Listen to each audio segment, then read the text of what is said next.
Good morning, everybody. Happy Monday. How are you? Welcome to the show at Rise Up Show. I don't have me pop up here. I took it down because it takes up quite a lot of space. There is not enough room to swing a cat in this bedroom, and having that pop up there.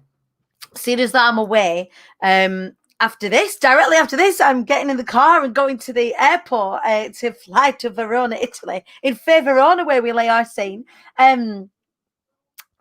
Yes, I decided to take it down. So I'm in my bed. My suitcase is here, ready to go in the car. As soon as the show is done today, that is me. I am on the road. So no doubt, both in the Hive and out on my personal profile and on Instagram, I will be charting my journey for the VIP intensive that I am doing with the incredible Claire Sweet.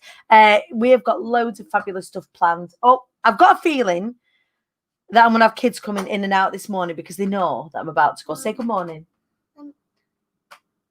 I lost my shoe and now I don't know where it is. Don't worry, it's in your bedroom. No, it's not. It's definitely in your bedroom because I've seen him. Go on out and Daddy can help you. No. They'll come and ask me as soon as I start this show. That's why we're moving it next week to quarter past 9 as best we can. So anyway, right, let's see who's first past the post this morning. Joanne Smith, good morning. First past the post. Good morning, love to you all. She's saying, good morning, Lisa Jane. Emma Holt is in the house as well. Good morning. Diane Ivory. We've got Tisha from the show on Friday. Good morning. We had an incredible show on Friday. We talked about all sorts. Do go and catch up on that if you didn't catch it. So yeah, super excited this morning. We have now over 250 people, just shy of 300, I think, signed up to the Be Heard So You Want to Be a Speaker Challenge. That begins on the 28th of September. If you are not already signed up to that, please put challenge in the comments and we will hook you up with a link so you can go and get signed up. It is for, so people were inboxing me like, is the challenge for me? Is it not for me? Like, I don't want to be a speaker on a stage, or I've been speaking like on and off for quite some time and I want to tweak it. The challenge is for everybody, whatever stage of the journey that you're at. So a lot of what I do when I'm introducing different things, I try, it's like show up, rise up, the whole concept of that. If anyone's had the masterclass on that, will know that you can use the show up, rise up, super awesome success cycle, whatever stage of your journey you are at, and it's the same for the challenge. So really, with the challenge, all of the exercises are designed to meet you exactly where you are at and take you further along to where you want to go, whether it is that you want to be speaking online, which, let's be honest, with the lockdown situations being the way that it is, it's going to be necessary for you to be doing that if you're not doing that already. So I'm going to help you do that as part of the challenge. For those of you that are more seasoned speakers, we're going to be looking at content and confidence. So we'll be looking at how to structure some bits and pieces, shorter bits during the challenge, longer bits when we open cart to Be Heard So You Want to Be Speaker of the course. But for those of you that are slightly more seasoned speakers, so to speak, pardon the pun, there is something in there for you too. We have got some wicked prizes as well, from everything from IATKB apparel, which is now back on sale. There's an exciting announcement about the apparel coming up at the end of the week. Apparel all the way through to strategy sessions with me and £250 worth of Amazon vouchers. So do get involved. Pop challenge in the comments if you want to get involved. Right. Tell me what the weather's doing where you are. It is Scorchio now that I'm leaving the UK. Look at that. It's Scorchio in Preston. What is the weather doing? Oh, you guys are saying do the challenge. It's gold. I love it. Yes, Joanne, do the challenge. The challenge is brilliant. It is. It's dead good. Do you know what? What we've done this time as well, normally we just do it in the Hive, but we're not. We've got our own little pop-up group where it's just going to be us in there focusing on all of those incredible breakthroughs. So it is wicked. It is wicked. It is Sandra. Good morning. It is sunny in Amsterdam. We are repping our international bees underneath the compass there. It is Scorchio over in Amsterdam. Good morning. Good morning, Sadia. How are you? Oh, it's lovely to see so many of us joining this morning. We have I love it. It's bellissimo scorcio in Brum, which is actually where I'm flying from today. I'm flying from Birmingham. So I've got to be there for 12 o'clock. And do you know what I've done? I've booked myself into the posh waiting room as well. Check her out. Who does she think she is? That Danny Wallace. Dead excited. I do love going to the airport. It is gonna be warm in Accrington. It's going to be. It's not yet. I reckon we can sort Aki out if I move that B just over a little bit. There you go, Accrington. Sorted out. There you are. So our guest this morning, I'm not going to lie, I'm dead excited. I feel like a bit of a giddy kipper anyway because I'm not going on my holidays. I'm going to work, but I'm going to work that is not in this bedroom, which I'm dead excited about. Going on your jollies. But Wallace is like, oh, you're going on your jollies, aren't you? Because I've got some nice restaurants booked. We've got some nice experiences booked because it is a VIP experience, but we are getting a lot of work done. We've got 3 days where we're going to be working intensively. And actually, our guest today has been working intensively herself. She's going to be telling us a little bit more about what it is that she does. But we don't get together. We live 20 minutes away from each other because we are both so busy. We've not been, and obviously it's been lockdown. We've not been able to get to see each other.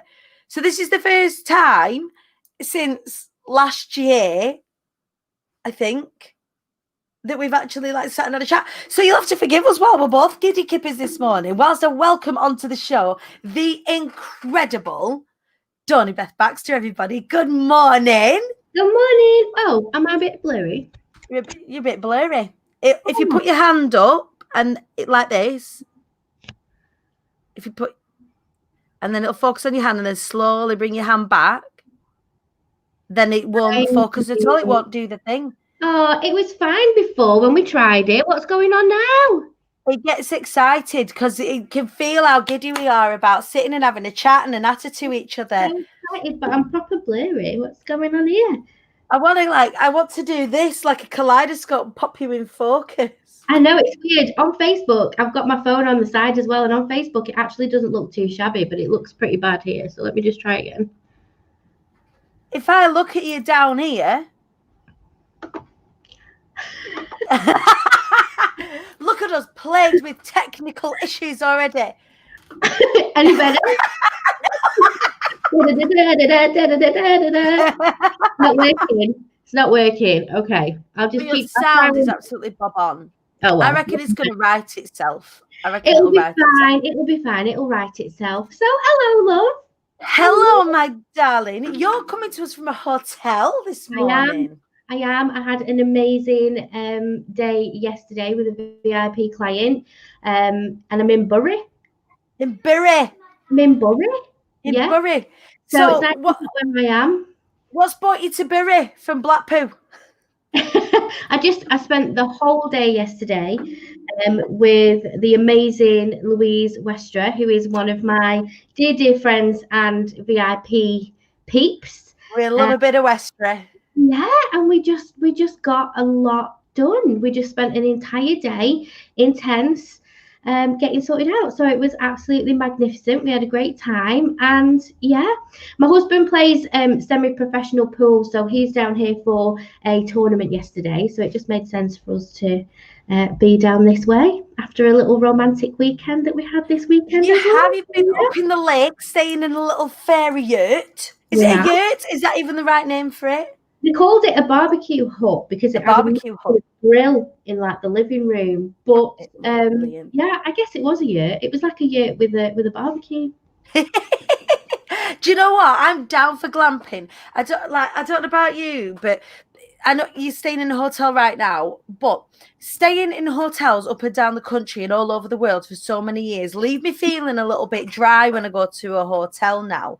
So yeah. I always go looking for different experiences. So we're going to go and we're staying in Bardolino, but we're staying in a really nice, it's like an apartment, almost like a house that's as part of a hamlet, or so to speak. So I know I'm made up. Oh yeah, I want to come with you. Can you fit me in your suitcase? I reckon I could. Do you know what? I've had to because of the kit that I've got to take because it's a VIP intensive that I'm doing. I can't take my big flip chart with me. That's a problem. I That's a know. problem. I can't live without it, especially when I'm teaching, especially when I'm coaching. So I'll show you what I've got. I got one of these. Oh, yes. So a fold out easel. So I've had to buy a big suitcase just for me, just for me fold out easel. So I'm well under my weight. So it means I can shop up while I'm out there. Yes. Fill me suitcase up on the way back. So, well, the thing is, soon enough you can just have everything doubled, and you'll have like your Italy queen bee hive over there, won't you? And then just leave it there for the next time you bob over. I love it. So Dawni, tell us. So you've been doing the VIP intensive. What do you do? Well, tell us what it is that you do, because there's some people in the audience don't know what it is. So lots of us do. Lots of us are in similar circles, which is brilliant. But there are lots of people out there that watch along that won't know what you do, and they need you. Everyone needs a bit of Dawni in their life. Well, it's a bit of a funny one, that, because it will probably be easier to say what we don't do. I mean, we're a digital agency, so we have this whole section of the business where me and my team take care of social media management, and we look at strategy, we look at direction, and that includes everything you can think of in a digital forum. So anything from customer service right through to onboarding, sales, the whole shebang. So it's really quite an inclusive situation. But what tends to happen on my VIP days is we tend to map out content, because it's very different what you do within your business based on what your current direction is. So if you're taking on enough clients and you're busy, but you just want to maintain your accounts, for instance, on social media, you want to make sure that your email list is getting regular contact,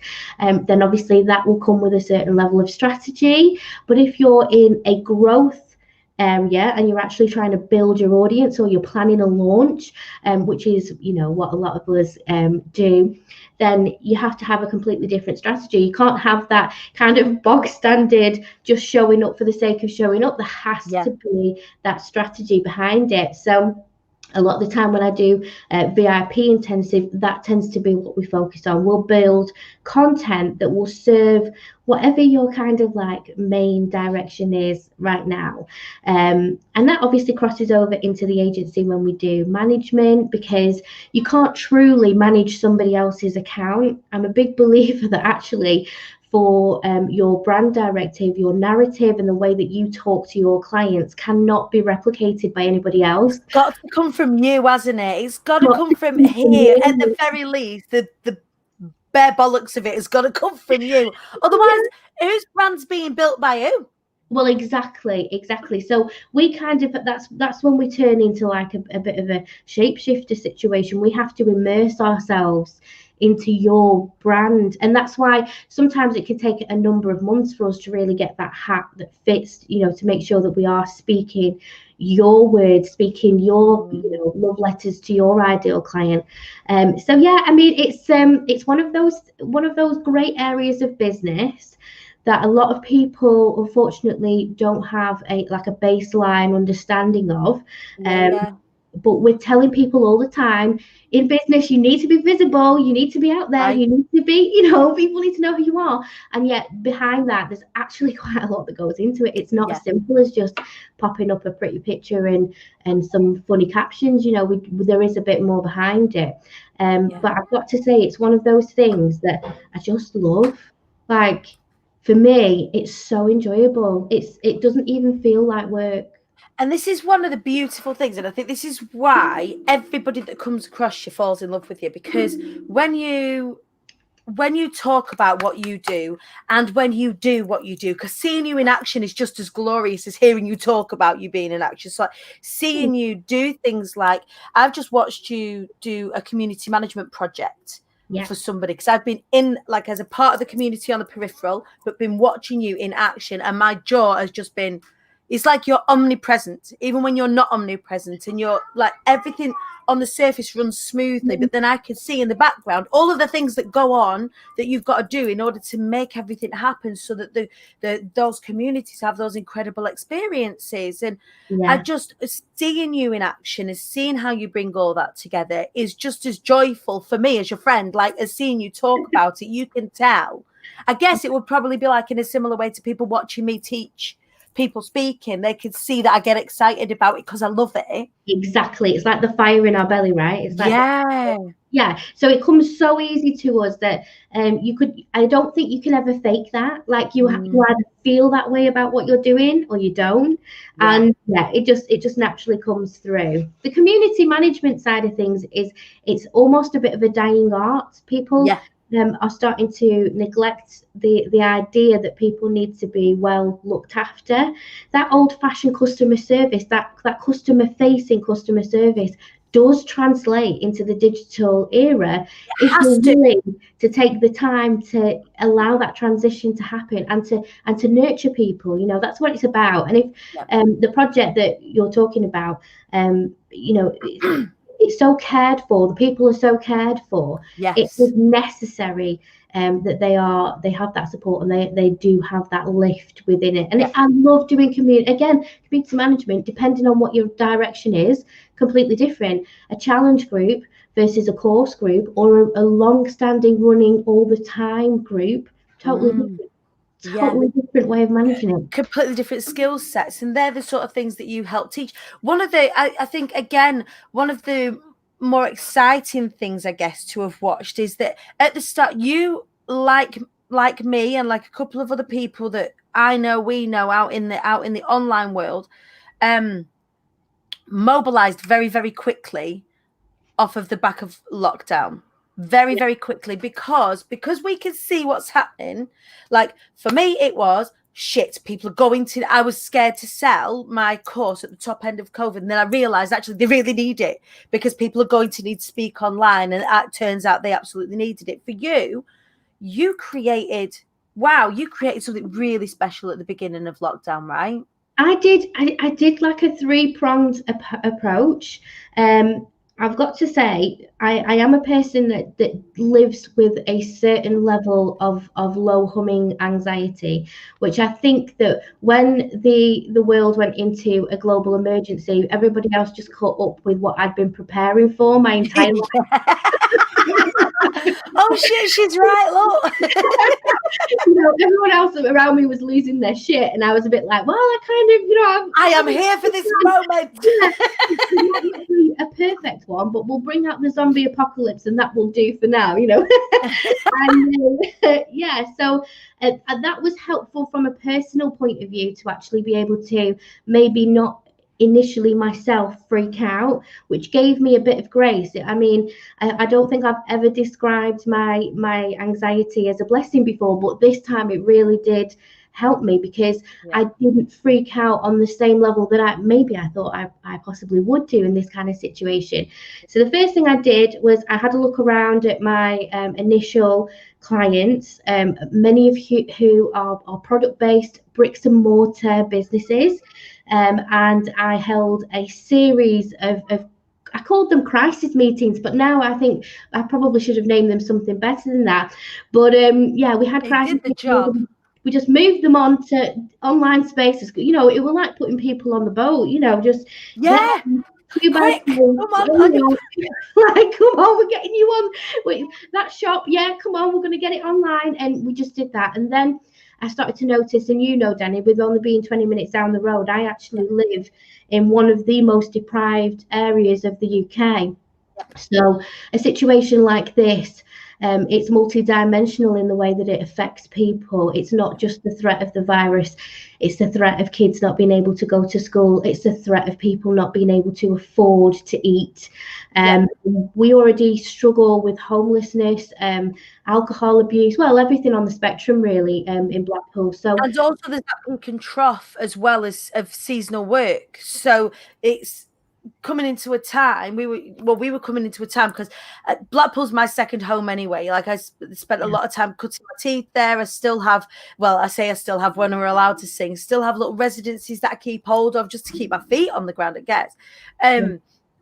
That kind of peak and trough. And in March, people are thinking about opening back up again or heating things back up. And all of a sudden, that is not a possibility in somewhere that is already on a knife's edge. Yeah, so like people almost go in financial hibernation. You know, those seasonal workers that rely on Blackpool's tourism, they've held it all winter. You know, they're ready to come back in and actually start making some money and stockpiling so they can get through when the season ends. There's very few jobs in Blackpool that rely on those tourism and events sector that actually have a wage through the winter months when the season ends. They don't. They get paid well through the season, but it's up to you to self-manage that money, you know. So especially coming into March, that's it. You've done Christmas, you've got through January. It's time now to like you're running shoes back on again. Absolutely. So for lockdown to hit at that time, for all of the tourism areas, but for every reason, you know, it just shut down. So we had to move relatively quickly, and there was no one at the time. The council didn't know what they were doing. We reached out to the council, not a clue at that moment in time. We reached out to Age UK because obviously we were concerned that elderly were being told to isolate with no notice, with like zero notice. They're not on Facebook. They haven't been watching the ramp up. It went on the news. Boris said lockdown, 13 weeks, 14 weeks, whatever it was for vulnerable. And that was new news to a lot of people, Within the vulnerable bracket, a humongous amount of people were kind of like, okay, so I haven't prepared for this. I can't leave my house from now. How do I get bread, milk, and toilet paper? Yeah. Thing. Oh my God, toilet paper. The mass toilet paper exodus of March 2020. We'll never forget. So yeah, we had to move quickly, and what we basically did was it wasn't a singular effort. My agency, the guys that worked with me, they jumped on and they helped me, and they were not paid. There was no financial support available. Nobody knew what was going on, and you guys just went like the clappers. We just went for it. Yeah, like I didn't even think about it, and I'm glad I didn't, because I think if I'd have thought about it too much, I might have talked myself out of it. And also there was a massive influx of fake news going around that Facebook was recognizing as fake news, but wasn't shutting down as fast as possible. Everybody had a reactionary situation on their hands. You know, we were fighting fires. There was no pre-planned situation. So we set up an initiative for those first 2 weeks where we matched people who were vulnerable and required help with healthy volunteers that were still able-bodied and had the time, especially when they were furloughed, which was fantastic, really. That's the bit that gave us the additional volunteers, was the fact that some people did get furloughed. They were being paid, and therefore they had the time to go to the supermarket and pick up a shop and drop it in someone's front garden. We came up with this whole system for contactless delivery, and for 2 weeks we basically mobilized support to the files as best we could, you know. And we couldn't, because we did it a couple of times, get overrun with requests for help. So then we would pass them on. We were working with the council, we were working with charities, we were working with the food banks. Hi. 1 second, she's all proud. She's in school this morning, Dawni. She's just started. Come and show everybody it. Come here. Come and show everybody how smart you are. Look at her in a uniform. You look so good. Right. Give us a kiss and go downstairs. I didn't forget to wash my hands. She didn't forget to wash her hands. Yeah, good girl. Sorry about that. It was a really serious thing.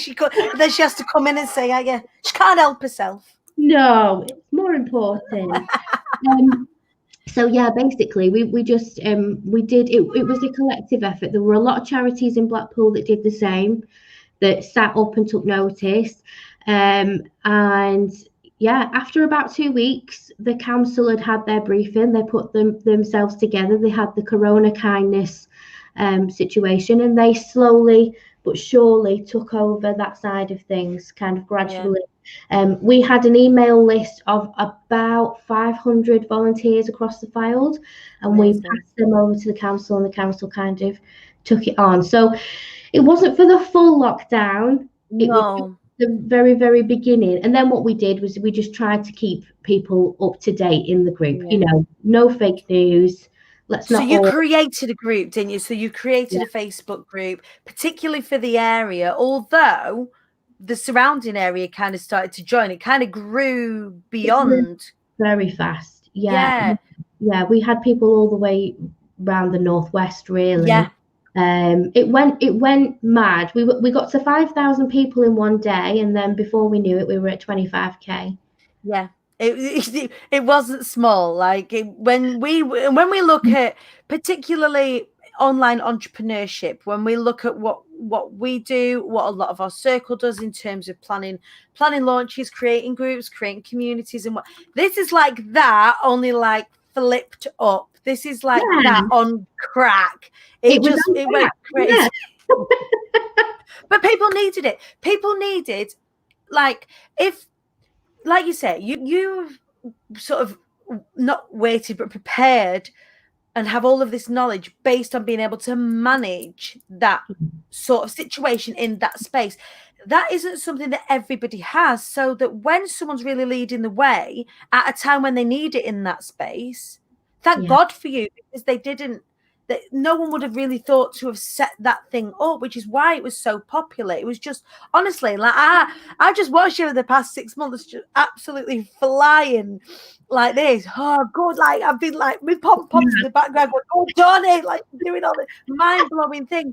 All of this work to try and help those people in the first couple of weeks, and then the support and the getting rid of the bullshit for those 25,000 people who you are looking at community for, so they have a safe space to go and share their concerns, ask questions, network as well, because as a whole bunch of businesses in the area, we have had to lock arms for lots of different reasons, and having that support there has just been amazing. So I need like an applause, but everyone's going mad for like how fabulous you are, because well, no, I mean, to be honest, it's one of those situations when the shit hits the fan, what do you have in your toolbox?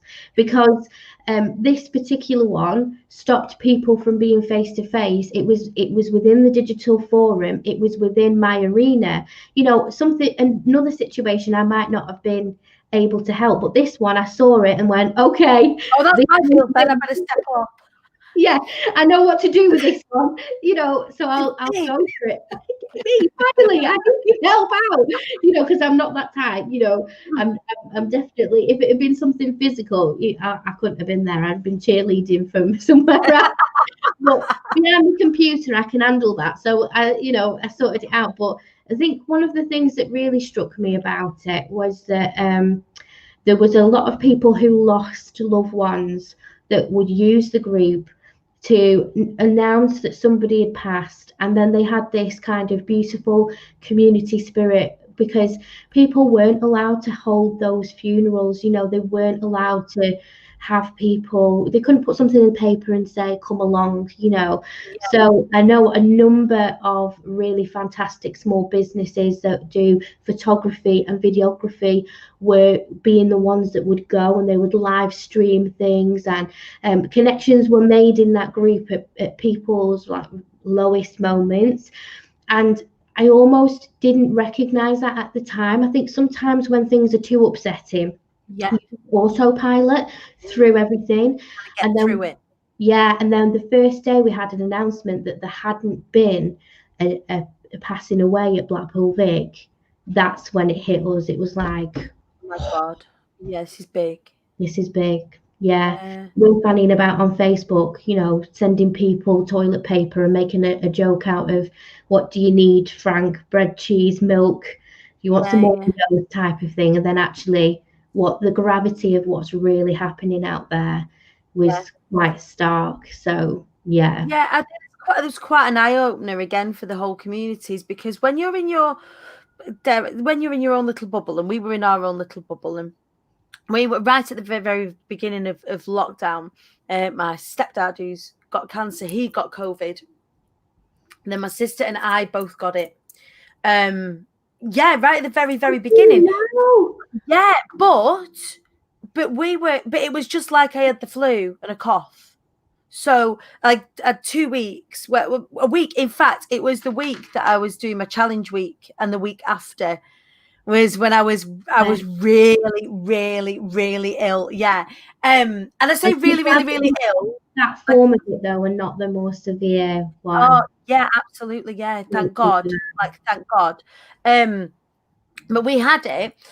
But because we are a healthy household, because we, with no underlying vulnerabilities, like my stepdad, God bless him, survived, and he was very, very lucky, like, thank God. So we were directly affected, even though, like, for me, it was just like having. It was like having the flu. It wasn't, it wasn't too horrific. Like, don't get me wrong, I only have to sneeze and I piss myself anyway. So, like, having a cough, I had a text shares in 10 a lady. But other than that, I'm 3 kids in now. I'm not having no shame either. We should talk about these things more often. It happens to more of us than we let on. So, so my experience of it wasn't, don't get me wrong, wasn't a positive experience, but it wasn't this kind of like I didn't feel like we were like losing people. Yeah. But then in seeing so close to me, how close it was getting, where people around me or people in the community were passing away, it was like, for a while there, it was pretty hairy. Yeah. But for a lot of people around me, they couldn't see it because they weren't directly affected by it. So it was like, oh, it's just the flu. And kind of, I guess we saw as part of that community and seeing the numbers that were coming out, particularly Blackpool Vic, because they were the only numbers that I saw. Yeah, that it was it was a hairy, scary time. It was, and I think as well, it's one of those situations whereby at one stage, we were releasing figures, and we were giving the families that were involved the opportunity to do little memorials on the page, which for a time was working really well. And then we got to a certain stage where actually it wasn't working for all of the families anymore. So we dropped it. We reacted to it because it was for them. If it's not working for them, it's not for anyone else. No one else is trying to get their nose in your business. It's just that we were hyper aware at the first initial point that people didn't have anyone else. They were literally not able to say goodbye. They weren't able to go to their own parents' funeral. We have one of Bailey's friends at school, her mum lost somebody, and that felt close. I know it's like a person through a person through a person, but it's still there, isn't it? It's still somebody. Yeah. But what I will say is I do think there were a number of people that initially kind of went, okay, so this is what we can offer. I'll come and video for you, we'll live stream it, or we'll record it so that when this is over and you can get together, you can hold a wake, you can be together for some point of it. I mean, there's a lot of emotional distress that happened. And people needed somewhere, a safe space to be able to talk about it, because one of the things that made me make the group in the first place was that other groups were saying no COVID talk. Yeah, don't talk about it in here. We don't want to hear it in here. That's not what this group is for.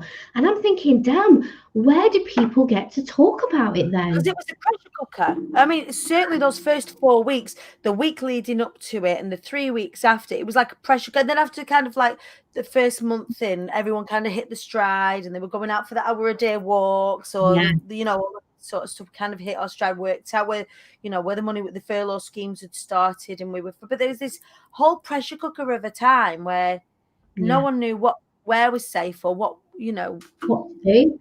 I mean, we still had people 2-3 months in, actually, as we were starting to kind of unlock a little bit, and we'd, you know, things had been allowed that hadn't previously been allowed, that still weren't quite sure what the rules were, which meant we had this great opportunity to make sure that all the links to the correct government and NHS websites were available, because they update them all the time, and people don't go back and, unless they're prompted to, people don't go back and reread, and we're all trying to scrabble around for the finer details of the rules off the back of the news. And to be honest, without wishing to be negative about our old Bojo, he's not the most coherent person I've ever met, you know.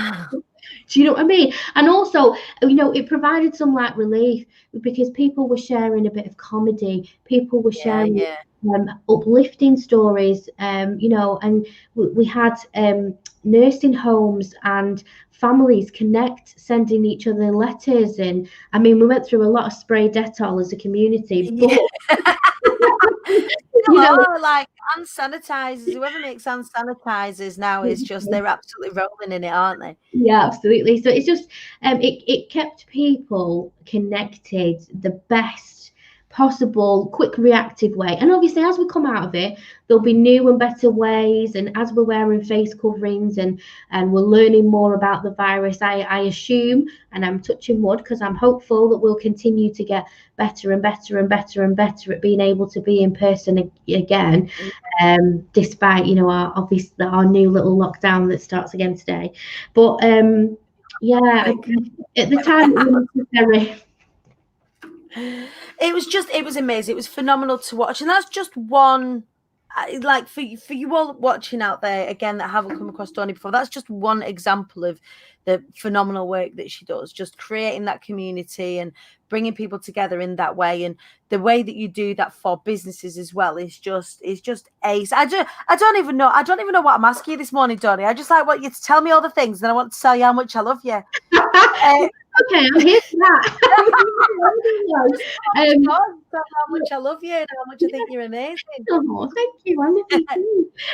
But no, it was fine. It sounds as well. It's one of those things. It sounds major, and you've made me sound like I'm like Facebook Mother Teresa, which I love. But in truth, it was just for me. It was very, very easy. It wasn't a difficult thing. The same for anybody who does something like that. It's the same for anybody. So again, like we did the big festoon, and we raised thousands of pounds for domestic violence charities. And at the time, I was doing it because I had no else to do. Brilliant. But again, you don't realise as I was writing my book, and I was getting towards the end, and I thought, well, to wrap it up, I thought, well, actually, it comes full circle. So we start the book because I start kind of in hard times, and I lost the house during a recession, and here we are at the precipice of another recession, and actually, I'm in a completely different spot. It all kind of come full circle, so it felt right towards the end of the book to kind of tie it up with lockdown and the potential of hard times, and actually I'm a different person now, so it isn't hard times. So that's kind of like the thread of the book. And it was only when I was writing about the things that I've done, that people in my community have done, like since the start of lockdown, it makes you think, because like when you're going through it, you don't realize how big it is. I was doing something, it wasn't for a laugh, don't get me wrong, it was a laugh to see how far I could push it, to see how famous I could get. And then when I got like Olympian Tessa Sanderson and she was on, I got Dr. Ranch, that was it. I was dead, I was over. But at the time, it didn't feel, people were saying to me, just like I'm saying to you now, like as a watcher on, as a fan of you, you don't realize how big it is till you're on the other side and you look back and you go, oh shit, that was quite pivotal. Oh, right, okay. I guess that's what I was a part of. You got to, it's not, I'm not making out like being a Mother Teresa of Facebook, but you did an incredible thing, and it was just amazing. So tell us, Dawni, what's coming up next for you? What's in the plan for you? Oh my word. I think this year got a bit, it got its legs kicked out from under it a bit, didn't it? I'm not one of those people that's like, I'm letting 2020 get me. I've changed what I'm doing, but I haven't done anything less. There's just, I had a lot of in-person stuff planned, that's all. Same. So, I mean, 2021, people might actually just physically be with me all the time. With your group of mates, like, because I can't bear to be apart from them again. Yeah, because there's a couple of really quite exciting launches that should have happened that would have had some in-person situations involved that now are looking like they will be 2021 and are in play. Like the good thing about having your own business and having that autonomy is that you can move things and be flexible and change your own landscape like at a minute's notice, right? So I'm rocking that vibe. I'm loving the fact that we can just do that. Duck and weave, being nimble and that. Hello. Are you going? Yeah, I'm just going to give her a cuddle because she's off, like she's going to school. I'll give you a cuddle. Love you. Got your lunch? Mm-hmm. I'll see you on Friday. Have a good day. Ronnie said, have a good day. Okay, thank you. I'll ring you when I land. Bye. Love you. We're going to miss you. I know. I've had 3 days away from my 2 now, and I'm kind of like itching to get back to them. It's lovely the things that we get to do, isn't it? It really is. It's lovely the things that we do get to do. Yeah. But there's a big slog that is like that kind of the going away and all of that sort of stuff. And I do enjoy the traveling. I really, really do. It feels like a long time this time, and I think it's because we've been at home for so long as well. So massive difference, yeah. Then they know I'm going away till Friday, and they're kind of like they feel a bit weird about. Normally, I go off for a couple of days here and a day or so there, but this is like a chunk. It's their whole like work week. So, yeah, like feels snuggles like in. Time. Oh. I know, I'm feeling a bit emotional. I know, I get like that all the time. I'm one of those that when school reopened last week, I was so ready for them to go to school. Oh my God.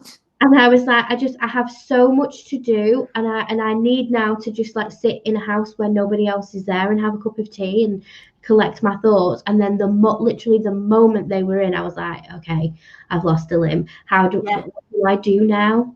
Yeah, you've got this whole like bandwidth. You think, all right, I could do all these things. We've got to like get used to that space as well, because we end up, that space ends up being eaten up. Yeah. So easily.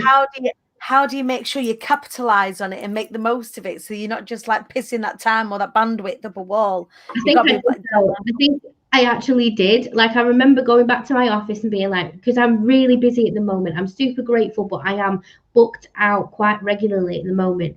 And I had loads of things I should have been getting on with. And I kind of sat on my computer like with brain fog. How does this work again?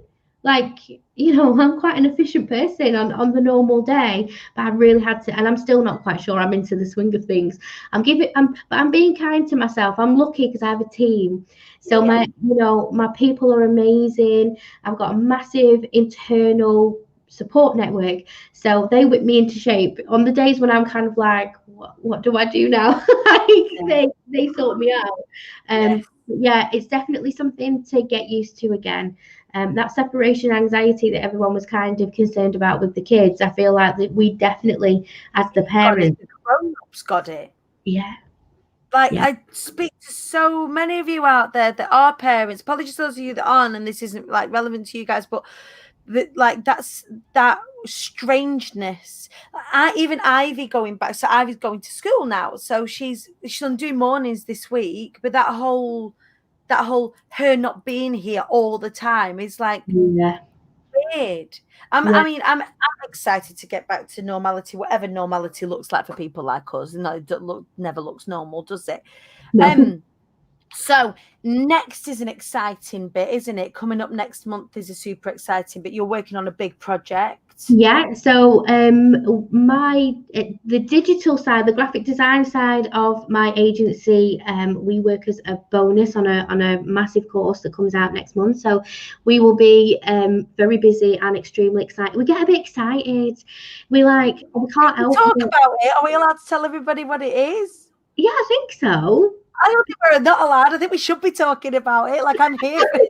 Okay, well, we're part of Lisa Johnson's amazing one-to-many course, Yeah. yeah, I think it's the best course that's out there. I've been through it, and Me too.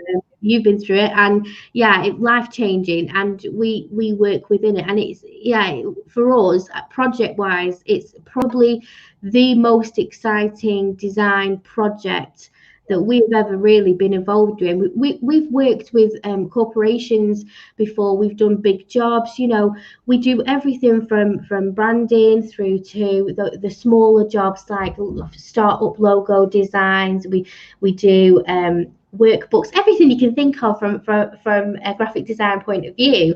And we've often taken on big projects, but nothing has ever been as exciting. And I think it's because it's in line with our overall company's core values, which is actually, I know that gentlemen do this course as well, but we're very big on lifting female entrepreneurs. Like I'm for the girls, me. Yes.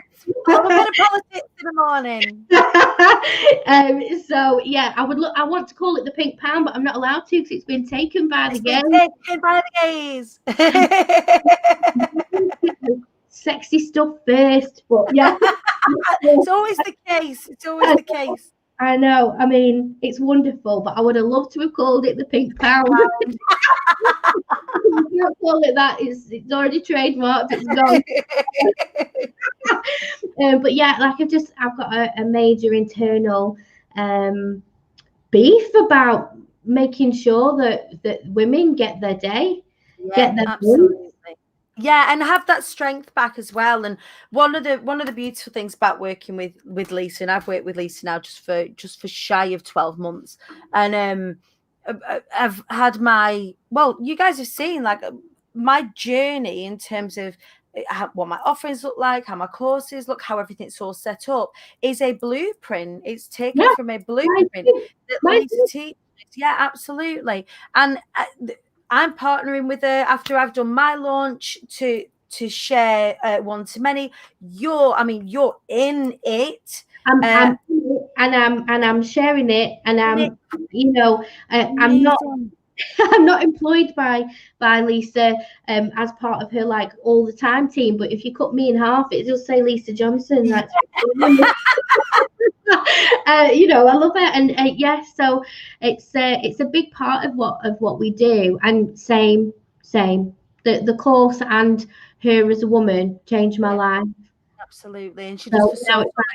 If any of you are considering looking at one to many, or want to speak to Dawni about it, or want to speak to me about it, come and give us a little shout, and we can tell you a little bit more. But that's coming up. The challenge begins in October, doesn't it? Yeah, so I've got my challenge on the 28th of September for all of you speakers, people that are wanting to get speaking, and then for those of you that are wanting to have a look at ways of making passive and semi-passive income. One too many, especially if you find yourself booked out with one-to-ones and finding that really exhausting, but still have all of those skills that you want to be able to share, then what Lisa teaches on this course is really, truly phenomenal. And everything that you've seen as part of my business, a lot of the things that you've seen in Dawni's business are as a result of working to those blueprints and some of those teachers. So do come and give it a check out. Either give me a shout or give Dawni a shout. There are lots of you out there that I know have been thinking about this, but like from me and from Dawni, being on the inside and the outside of it, it's belting in it. It's belting. Like I don't think we could be a purer advocate for something than we are with this. Yeah. And I don't put my name to things that I don't believe in. I've often been asked to, but I think the beautiful thing about this for us is because we've been through it. It's not just a situation where we can see what that it looks good and that it might be helpful. Like we've lived it and breathed it. Like I'm buying me out next month. Look, like I mean, it was funny. We were on our way here yesterday, and we were talking to one of our friends that we'd given the lift up to Ian's pool match, and we made a comment about how one of the restaurants that we'd visited this weekend had mucked up our starter, and these words came out of our mouth naturally, Dani, like with no thought at all. We said, yeah, it was quite disappointing that they didn't bring sufficient bread for the dipping brie. And then me and Ian looked at each other like, who are you? that come Who from? are you? Like, who do I think I am? There was not sufficient bread for the dipping brie, Dani. Flipping heck, Dawni. Like, how far have I Very dirty. You know, like, how much is a loaf of bread? 87p. Let's see if I've got it. Yeah, 87p because popped it shop for me. It's very disappointing. For the brie of all things. And you know, it was one of those very strange moments when we kind of went, oh wow, like that's not a sentence you would have heard from us 2 or 3 years ago. Could we have afforded to go to a fancy restaurant where that's even like a first world problem? Yeah. You know, massive difference. It was interesting. I messaged Lisa last night. I was telling her like I was excited about coming to Italy. She's going to Italy in a couple of weeks' time, and I had to ask questions about hold luggage because I have never been able to afford cabin baggage.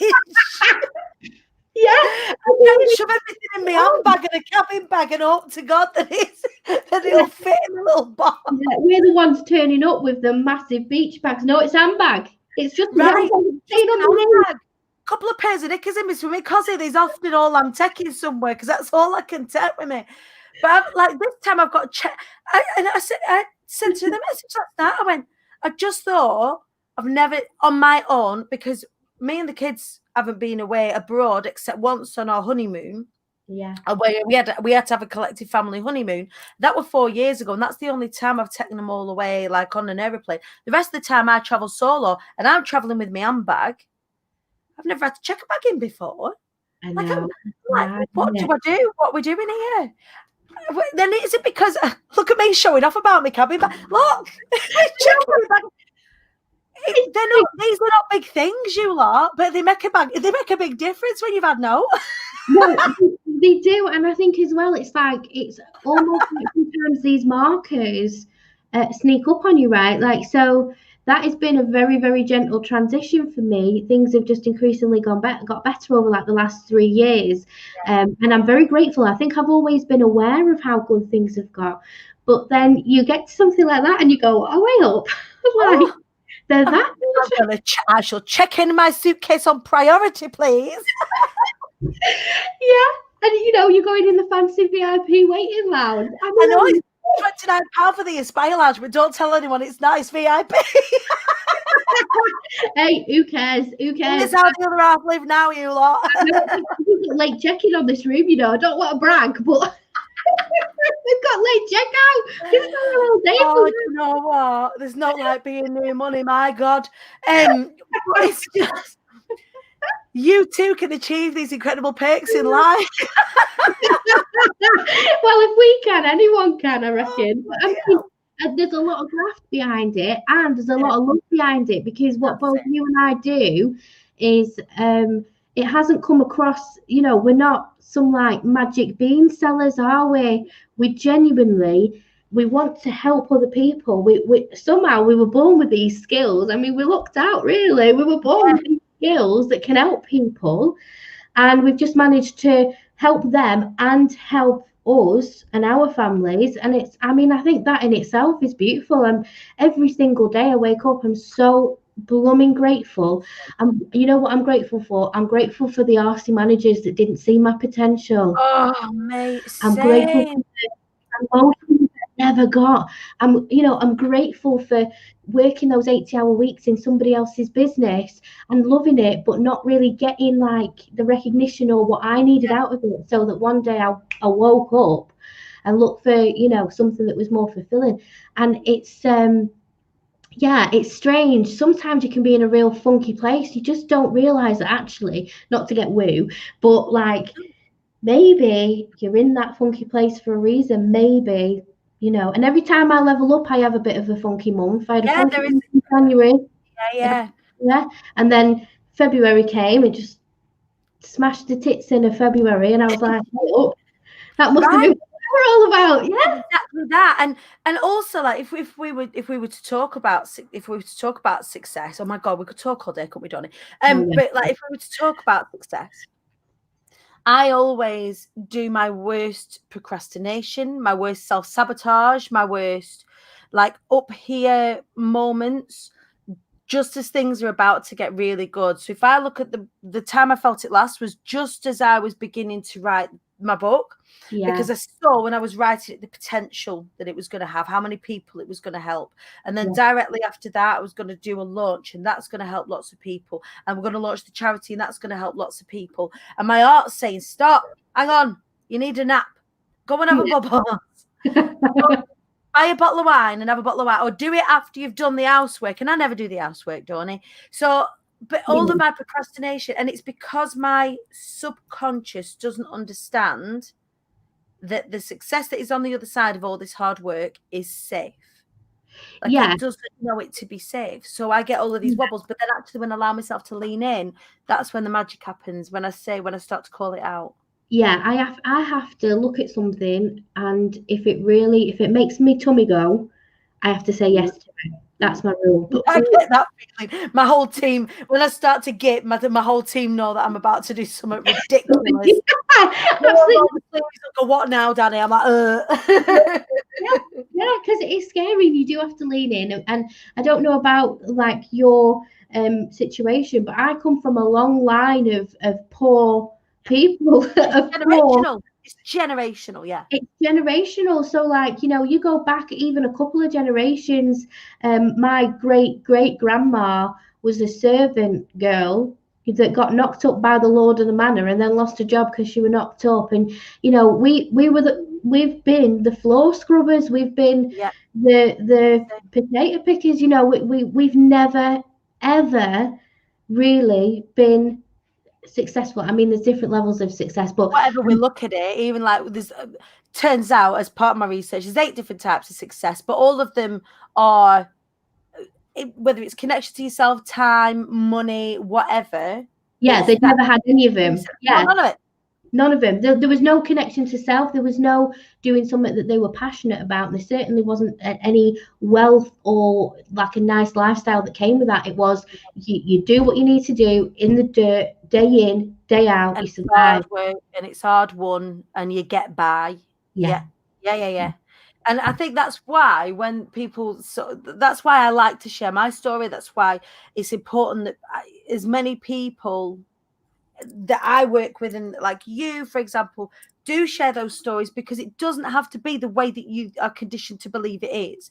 Breaking generational ties like that is really super powerful when you realize actually we get to choose going forward. We don't have to navigate looking in the rear view mirror. Yeah, it's beautiful because let's face it, we're stood on their shoulders, right? Yeah, absolutely. So if we don't do better, we're doing them an injustice. They've worked hard. Absolutely, yeah. And like we're breaking that on the back thing. Like, they did what they needed to do to get us to this space. We have the opportunity. I'm not going to waste that freaking opportunity, Dani. It's there. I'm taking it. I'm not taking it not just for me, but for the whole lot of us, and everybody that I help, because then I feel like everybody that we work with, we kind of lift them as well. Like, come on board, get in on, get in the boat. Come get in the ark. I'm doing it again.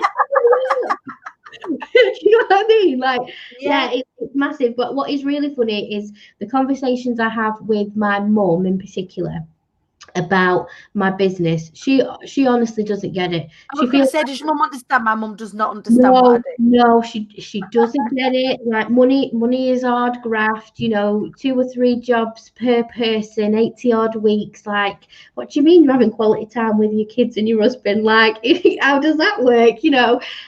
So no, she doesn't get it, but she's extremely happy about it. But much like what you were saying earlier, she thinks it's a bit of a fluke. So she came to me after a month and say, so I don't need to know the details, but how was this month? Still good? And I'm like, yeah, Mum, it's been good consecutively now for a few years. Like, I'm starting to actually feel like it's going to be like this, you know. And, That's the business that we're building. yeah, you know, but sure enough, the next month, just check in. Is How are we everything all right? doing? Are we all right? Yeah. I mean, my mum, bless her, she tries to understand it, but she just doesn't. She went, do you know what? She said to me, Dani, I don't think I need to understand it anymore. Yeah. As long as you're happy and you're doing the right thing and you're safe and you're doing well. And it's still weird. I took her to see, I was saying this the other day, I took her to see the house that we're getting.